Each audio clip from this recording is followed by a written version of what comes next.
सबको नमस्कार। दिल्ली के अंदर अब धीरे धीरे कोरोना की स्थिति बेहतर होती जा रही है। उसी को देखते हुए पिछले हफ्ते से हम लोगों ने अनलॉक करने की प्रक्रिया शुरू की थी।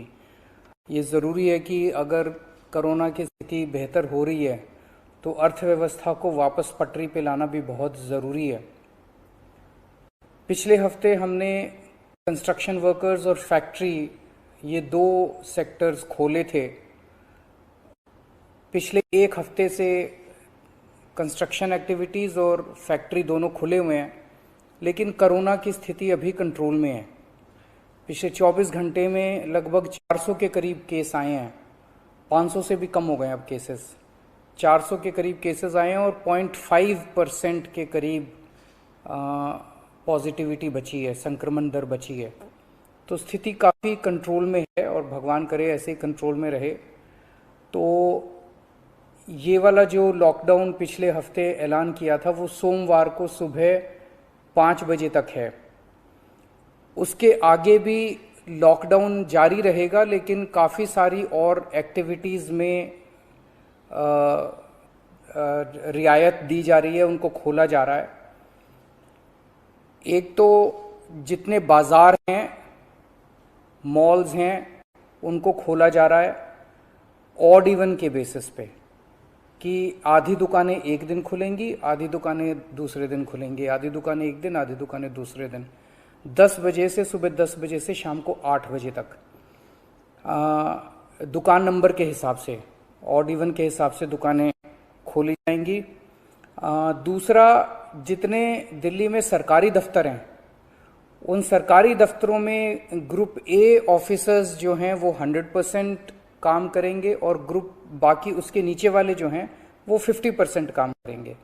लेकिन जो एसेंशियल सर्विसेज में काम करने वाले कर्मचारी हैं वो 100% काम करेंगे और हर एचओडी डिसाइड करेगा कि किसको एसेंशियल सर्विस कहना है और किसको 50% करना है और किसको 100% करना है। जितने प्राइवेट ऑफिसेज हैं उन सभी प्राइवेट ऑफिसेज में 50% मैन पावर के साथ वो खोले जा सकते हैं। और लेकिन कोशिश करेंगे कि ज़्यादा से ज़्यादा लोग वर्क फ्रॉम होम करें और अपने प्राइवेट ऑफिसेज कोशिश करें अपने टाइम को स्टैगर करने की, कि ताकि सब लोग एक साथ सड़क पे ना आए। दूसरी चीज, जो स्टैंड अलोन शॉप्स हैं और जो एसेंशियल सर्विसेज प्रोवाइड करने वाली शॉप्स हैं वो ऑड इवन के बेसिस पे नहीं, वो रोज खुलेंगी। दिल्ली मेट्रो 50% कैपेसिटी के ऊपर चालू की जा रही है और ई कॉमर्स के जरिए जो सामान बेचने की प्रक्रिया है वो चालू रहेगी। तो मोटे मोटे तौर पे ये चीज़ों की रियायत दी जा रही है और मैं उम्मीद करता हूँ इसके बाद देखेंगे कि आने वाले हफ्ते के अंदर भी कोरोना की स्थिति अगर काबू में रही तो और कई सारी एक्टिविटीज़ को फिर उसके अगले हफ्ते खोलेंगे। थर्ड वेव कहा जा रहा है, एक्सपर्ट्स कह रहे हैं कि थर्ड वेव आएगी। कब आएगी, कितनी भयावह होगी, इसके बारे में किसी को कोई जानकारी नहीं है। लेकिन एक जिम्मेदार सरकार होने के नाते हमारी जिम्मेदारी बनती है कि उसकी पूरी तरह से हम तैयारी करें, ताकि अगर थर्ड वेव आती है, अगर बहुत भयानक होती है, तो सरकार उस वक्त जनता के लिए तैयार हो। इसकी तैयारियां पूरे जोर शोर से दिल्ली सरकार के अंदर चल रही हैं और कल लगभग 6 घंटे तक मैंने 2 अलग अलग मीटिंग ली, एक्सपर्ट्स के साथ बात की, जिन ऑफिसर्स ने अभी कोरोना के दौरान काम किया था उनके साथ बात की। हमने 2 कमिटीज़ बनाई हैं, उन दोनों कमिटीज़ के साथ मैंने बहुत डिटेल में चर्चा की। एक चीज़ हम लोगों को ये तय करनी थी, इस बार कोरोना की जो पीक आई थी, मतलब एक दिन में मैक्सिमम कितने केस आए, लगभग 28,000 के करीब केसेस आए थे एक दिन में, 22 या 23 अप्रैल के आसपास। अगली पीक कितनी हो सकती है, तो ये तय किया गया कि अगली पीक 37,000, एक्सपर्ट्स के साथ बात करके, ऑफिसर्स के साथ बात करके, सबके साथ बात करके, कि 37,000 पीक मान के इसकी तैयारी शुरू की जाए। इसका मतलब ये नहीं है कि अगर इससे ज़्यादा की पीक आएगी तो हम तैयार नहीं हैं, हम उसके लिए भी तैयार हैं। लेकिन एक तरह से 37,000 के बेस के ऊपर अगर हम तैयार हो गए तो फिर अगर उससे भी कहीं ज़्यादा पीक आती है तो उसकी भी तैयारी हम लोग, उसकी भी, अगर 37,000 की तैयारी हमारी है तो फिर मान लीजिए और ज़्यादा आती है तो उसकी तैयारी तो होगी, उसके लिए हम ज़्यादा तैयार हो पाएंगे। तो 37,000 को एक तरह से बेस माना जा रहा है। 37,000 की पीक की तैयारी के हिसाब से अब सारे कैलकुलेशंस किए जा रहे हैं कि अगर 37,000 की पीक आती है तो कितने बेड्स की ज़रूरत पड़ेगी, कितने आईसीयू की ज़रूरत पड़ेगी, कितने उसमें से बच्चों वाले होने चाहिए, कितनी ऑक्सीजन की ज़रूरत पड़ेगी, ये सारी चीज़ें, अब कितनी दवाइयों की ज़रूरत पड़ेगी, ये सारी चीज़ें अब कैलकुलेट की जा रही हैं। एक पीडियाट्रिक टास्क फोर्स अलग से बनाई गई है।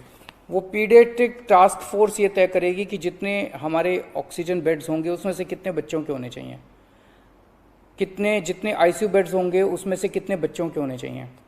जो बच्चों के होंगे उसके लिए फिर अलग किस्म का सारा इक्विपमेंट होगा, उसका अलग किस्म के मास्क होंगे, अलग किस्म का ऑक्सीजन का मास्क होगा, उसकी सारी चीज़ें अलग होंगी। वो पीडियाट्रिक टास्क फोर्स बना दी गई है कल, वो अलग से अपनी तैयारी करके अपनी रिकमेंडेशंस देगी। इस बार ऑक्सीजन की बड़ी कमी हुई थी और ऑक्सीजन की कमी की वजह से हम लोगों ने देखा कि कई बार ऐसे हुआ था जब ऑक्सीजन बेड्स नहीं मिले थे, ऑक्सीजन के लिए काफ़ी संघर्ष करना पड़ा था। अल्टीमेटली अपने को सुप्रीम कोर्ट के इंटरवेंशन के बाद केंद्र सरकार के सहयोग से अपने को ऑक्सीजन मिली, लेकिन जब तक ऑक्सीजन नहीं मिली तब तक दिल्ली में त्राही त्राही मच गई थी। अगली वेव अगर आती है तो हम नहीं चाहते कि इस तरह की दिल्ली के अंदर त्राही त्राही मचे। तो ये तय किया गया, इसकी तैयारी शुरू कर दी गई। 420 टन ऑक्सीजन की स्टोरेज कैपेसिटी तैयार की जा रही है। इंद्रप्रस्थ गैस लिमिटेड से बात की गई है और उन्हें 150 टन ऑक्सीजन प्रोडक्शन का प्लांट, 420 टन ऑक्सीजन तो स्टोरेज कैपेसिटी क्रिएट की जा रही है और 150 टन ऑक्सीजन प्रोडक्शन करने के लिए उनको प्लांट लगाने के लिए कहा गया है। उन्होंने कहा 18 महीने लगेंगे, लेकिन जो भी है शुरुआत कहीं ना कहीं तो अपने को करनी पड़ेगी। इसके अलावा इस बार सबसे बड़ी दिक्कत आई थी टैंकरों की। ऑक्सीजन के टैंकर नहीं थे दिल्ली में, दिल्ली इंडस्ट्रियल स्टेट नहीं है, इसीलिए अपने पास ऑक्सीजन टैंकर है ही नहीं दिल्ली में। तो 25 ऑक्सीजन टैंकर्स खरीदे जा रहे हैं ताकि अगर इस तरह की दिक्कत आए ऑक्सीजन की तो हमारे पास अपने टैंकर होने चाहिए। 64 छोटे छोटे ऑक्सीजन के प्लांट्स लगाए जा रहे हैं, वो ऑलरेडी लग रहे हैं और हमें उम्मीद है कि अगले कुछ हफ्तों के अंदर, 1-2 महीने के अंदर ये 64 ऑक्सीजन प्लांट्स लग के तैयार हो जाएंगे। अब ये जो हमने डिसाइड किया कि 37,000 केसेस की पीक के हिसाब से हम काम करेंगे, तो उसके हिसाब से तय किया जाएगा कि कितने ऑक्सीजन बेड्स की ज़रूरत होगी, कितने आईसीयू बेड्स की ज़रूरत होगी। उसके हिसाब से फिर तय किया जाएगा कि कितने ऑक्सीजन सिलेंडर्स की ज़रूरत होगी। जैसे अभी थोड़े दिन पहले हमने 6,000 सिलेंडर चाइना से इंपोर्ट किए थे, तो और कितने ऑक्सीजन सिलेंडर्स की ज़रूरत होगी और कितने ऑक्सीजन कॉन्सेंट्रेटर्स की ज़रूरत होगी। अगले आने वाले 1-2 महीने के अंदर ढेर सारे ऑक्सीजन कॉन्सेंट्रेटर्स दिल्ली सरकार खरीदने जा रही है।